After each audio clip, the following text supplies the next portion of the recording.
Licensure Examination for Teachers. Subject: Facilitating Learning, Child and Adolescent Development. Professional Education, for both elementary and secondary.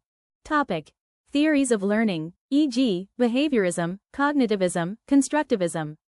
Question number 1. Which learning theory defines learning as a relatively permanent change in observable behavior, often resulting from repeated exposure to stimuli and the subsequent reinforcement or punishment? A. Cognitive theory. B. Constructivist theory. C. Behaviorist theory. D. Social learning theory.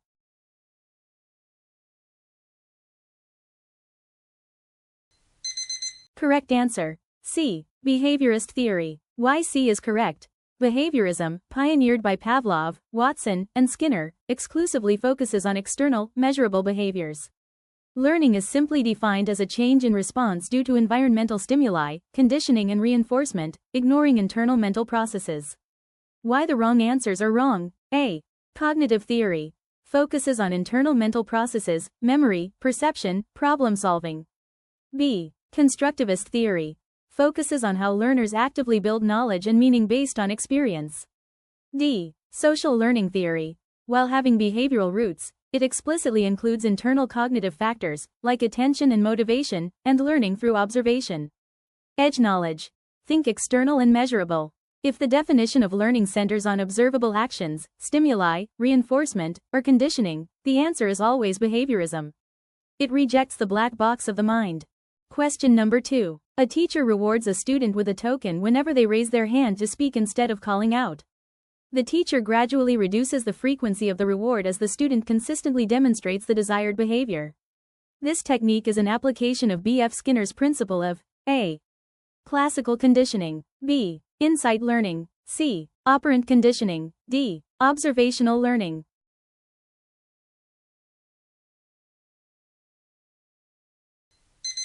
Correct answer: C. Operant conditioning. Why C is correct? Operant conditioning involves learning through consequences. The student's behavior, hand raising, is voluntary and its likelihood of recurrence is controlled by the subsequent consequence, the reward, token, which is a positive reinforcement. Why the wrong answers are wrong? A.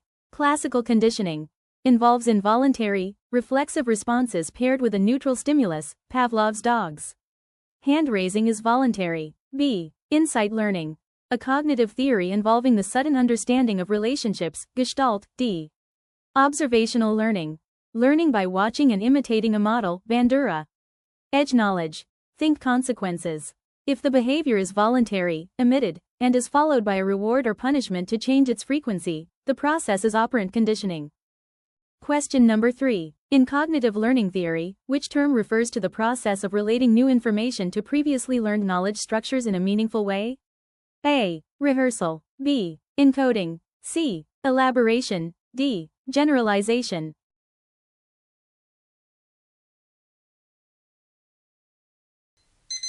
Correct answer: C. Elaboration. Why C is correct? Elaboration is a key cognitive strategy for deep processing.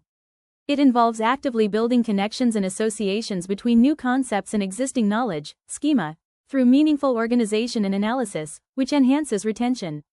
Why the wrong answers are wrong? A. Rehearsal. Simple repetition of information to keep it in short-term memory, low-level processing. B. Encoding. The initial process of taking information into the memory system, the starting point. D. Generalization. A behavioral concept where a learned response is applied to similar stimuli. Edge knowledge. Think depth of processing.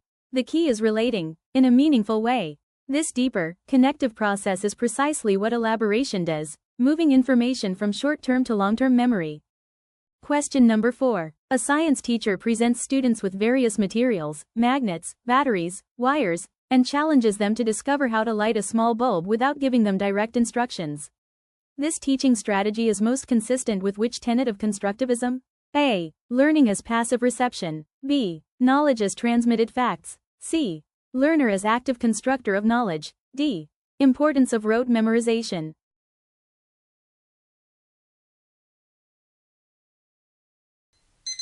Correct answer: C. Learner as active constructor of knowledge. Why C is correct? Constructivism, Piaget, Vygotsky, posits that learners do not absorb knowledge passively but actively build or construct their own understanding through experience, inquiry and reflection. The Discovery Task forces this active construction. Why the wrong answers are wrong: A, B, and D. These concepts, passive reception, transmitted facts, rote memorization, are tenets of the older, teacher-centered, behaviorist or traditional cognitive approaches, which constructivism directly challenges. Edge knowledge. Think action, building. When the activity requires students to investigate, discover, or solve problems with minimal instruction, they are actively constructing knowledge. Question number 5. Albert Bandura's social learning theory emphasizes that much of human learning occurs by watching others and imitating them, a process known as A. Vicarious reinforcement, B. Shaping, C. Modeling, D. Extinction.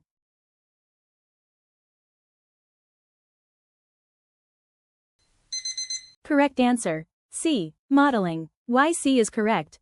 Modeling is the central concept of Bandura's theory, describing the process of observing and imitating a behavior demonstrated by another person, the model. Why the wrong answers are wrong: A. Vicarious reinforcement occurs when an observer sees the model being rewarded for their behavior, which increases the observer's likelihood of imitating it. This is a mechanism within modeling, but modeling is the process itself. B. Shaping. A behavioral technique of reinforcing successive approximations of a desired behavior. D. Extinction. The gradual weakening and disappearance of a conditioned response. Edge knowledge. Think observation. Social learning is all about learning by watching others. The core process of watching and copying behavior is modeling. Question number 6. According to cognitive load theory, which type of load relates to the complexity of the subject matter itself, e.g., the complex relationships between variables in calculus, and cannot be eliminated? A. Extraneous load. B. Intrinsic load. C. Germane load. D. Schema load.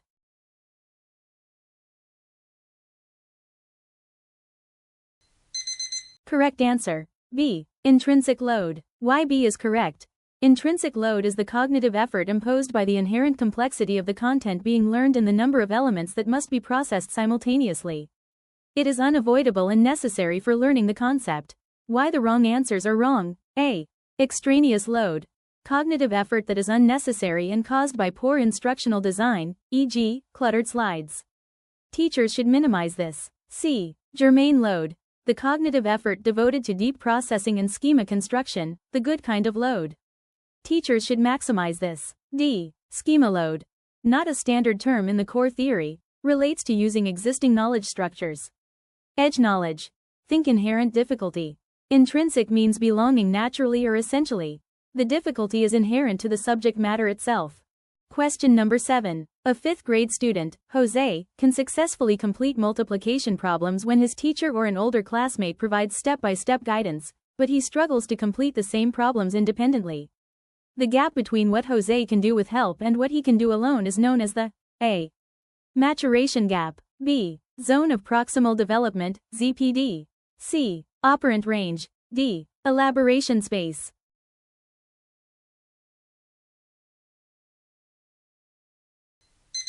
Correct answer: B. Zone of proximal development, ZPD. Why B is correct? Lev Vygotsky's ZPD is the defining concept of his social constructivist theory. It is the difference between a learner's independent performance level and the level he or she can achieve with guidance from a more capable peer or adult. Why the wrong answers are wrong: A. Maturation focuses on biological and physical development, Piaget. C. And D. Not standard Vygotskyan terms. The ZPD is the specific Vygotskyan concept for this potential gap assisted by MKO, more knowledgeable other. Edge knowledge. Think potential, guided help. The moment the question describes the gap between independent work and successful assisted work, the concept is ZPD. The instructional technique used to bridge this gap is scaffolding. Question number 8. A grade 1 teacher is planning a lesson where students must classify local animals based on 2 characteristics simultaneously, e.g., color and size. According to Jean Piaget's stages of cognitive development, this task is generally appropriate for students in the A. Sensorimotor stage, B. Pre-operational stage, C. Concrete operational stage, D. Formal operational stage.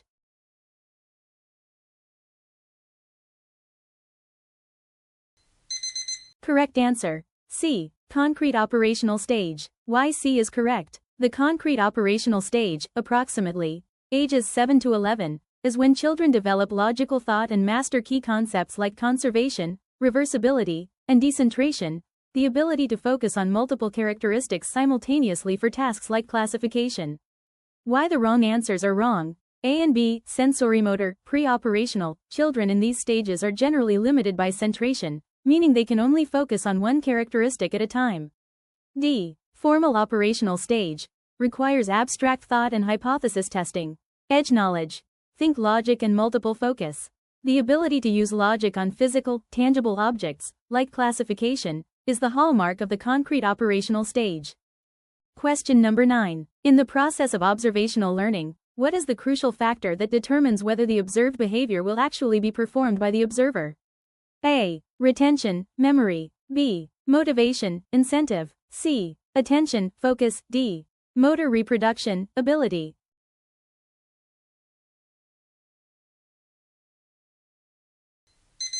Correct answer. B. Motivation, incentive. Why B is correct? Bandura's 4 stages are attention, retention, reproduction, and motivation.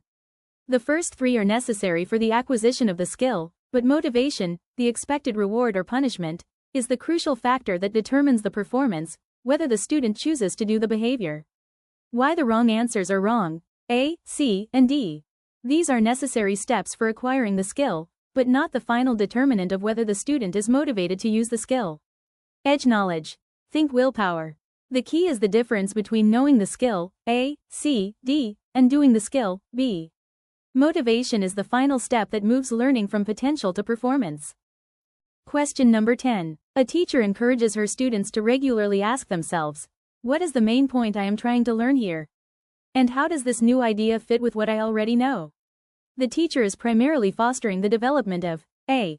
Classical conditioning. B. Extrinsic motivation. C. Metacognition. D. Stimulus control.